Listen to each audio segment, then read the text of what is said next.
ಜಿ5 ಇರುವಾಗ ನೀವು ನಿಮ್ಮ ನೆಚ್ಚಿನ ಶೋಗಳನ್ನ ಎಂದಿಗೂ ಮಿಸ್ ಮಾಡಿಕೊಳ್ಳುವುದಿಲ್ಲ. ಅದು ಸಂಪೂರ್ಣ ಉಚಿತವಾಗಿ.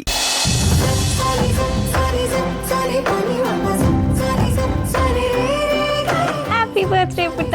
Thank you so much Seethamma. Happy birthday thank you so much Seethamma. ಅಪ್ಪ ಮಗಳ ಬರ್ತ್ಡೇಗೆ ತಾತನ ಶುಭಾಶಯಗಳು. ಆಶೀರ್ವಾದ ಮಾಡಿ ತಾತ. ಎಸ್ ಕ್ಯಾಪಿಟಲ್, ಈ ತಾತನಿಂದ ನಿನಗೇನು ಗಿಫ್ಟ್ ಬೇಕು? ಪ್ರತಿ ವರ್ಷ ನಾನು ದೇವ್ರ ಹತ್ರ ನನ್ಗೇನು ಗಿಫ್ಟ್ ಬೇಕು ಅಂತ ಕೇಳ್ಕೊಂತಿದ್ನೋ ಅದು ನನಗೆ ಸಿಕ್ಕಿದೆ. ನನಗೇನು ಬೇಡ. ಏನದಂತ ಗಿಫ್ಟು?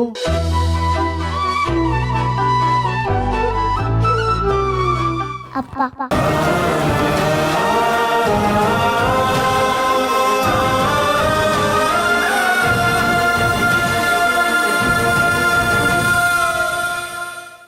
ಜಿ5 ಆಪ್ ಡೌನ್ಲೋಡ್ ಮಾಡಿ ಎಲ್ಲಾ ಸಂಚಿಕೆಗಳನ್ನು ಸಂಪೂರ್ಣ ಉಚಿತವಾಗಿ ನೋಡಿ.